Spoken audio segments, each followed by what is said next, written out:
Hi guys, I haven't made a video in a few weeks. Sorry about that.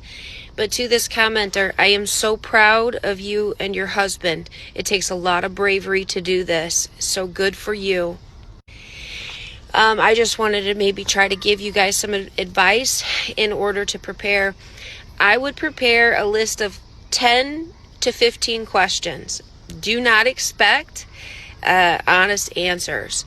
So whenever you meet with these people, it's always a legal matter, and you're going to treat it like a legal matter because you're going to begin documenting and you're going to begin preparing for a court case. Doesn't mean you have to go to court, but these folks are legally trained. They know documentation. They know that written statements. They know affidavits of truth. They know that all of these things can be used as evidence in a court case. So you just want to present yourself as creating these things, okay? It's going to gain more respect from them as they are speaking to you. But go ahead and look in your state, the state of Colorado. Go through the statutes for your state, okay? The statutes that deal with the requirement to have a driver's license. And within those statutes, do any of those statutes require a federal ID for you to, partake in the privilege of driving upon state-funded roads? Why are they requiring a federal ID for you to drive on state-funded roads?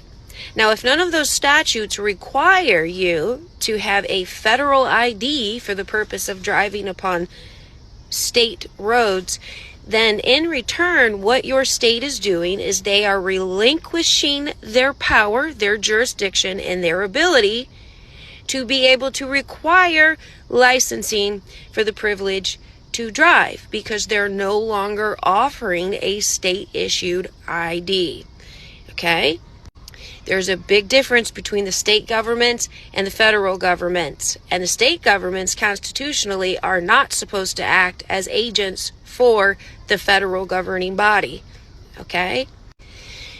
I would suggest crafting 10 to 15 very logical questions rooted in the laws. Also look up your state constitution. So look up Colorado state constitution, print it off, read it carefully, know it when you go in, because there's a good chance, I know my state's constitution, I'm not familiar with Colorado's, but there's a good chance there's violations happening right within your state constitution. Everybody should know your state constitution, okay?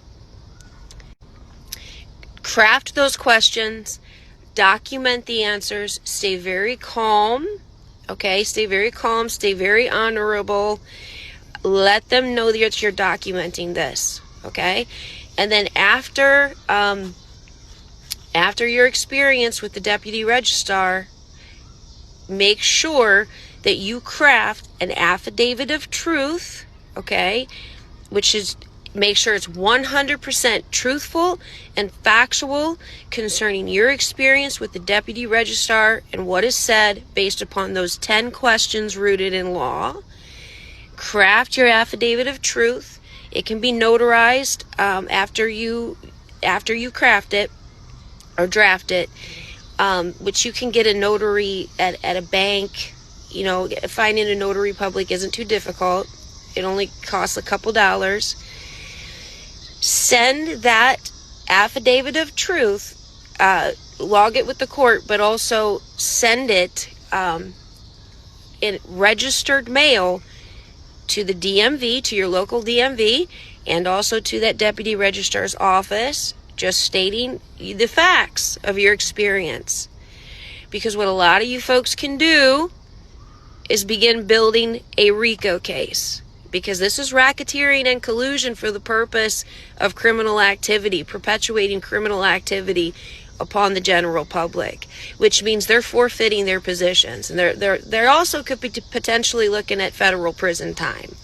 So just that would be my advice. But I know I know this stuff, when you're new to it, is kind of scary.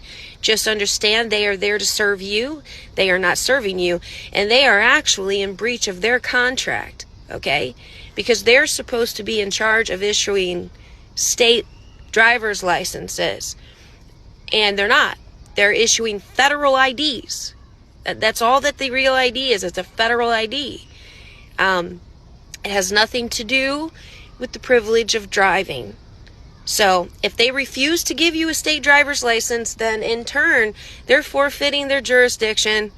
They're forfeiting their ability to even require a driver's license within their state. They're no longer requiring it. They're requiring a federal ID, which is not something that you have to consent to, because there's no law that tells you that you have to have a federal ID. None. So be strong, be smart. I know it's boring. Read the laws, because those are the rules they have to abide by. Also, make yourself familiar with the Code of Federal Regulations. Every single public employee has to abide by and contracts with all of the Code of Federal Regulations. And there's over 300 and some pages. You'll find some goodies in there, I promise. Either way, I'm proud of you for standing up. You're being a thorn in the side. You're doing what the majority of the public is too fearful to do. And both you and your husband should be patting yourselves on your back. Very proud of you. And I will pray for God's favor upon you as you walk in there, that you will have strength, you will have confidence, and you will come out victorious.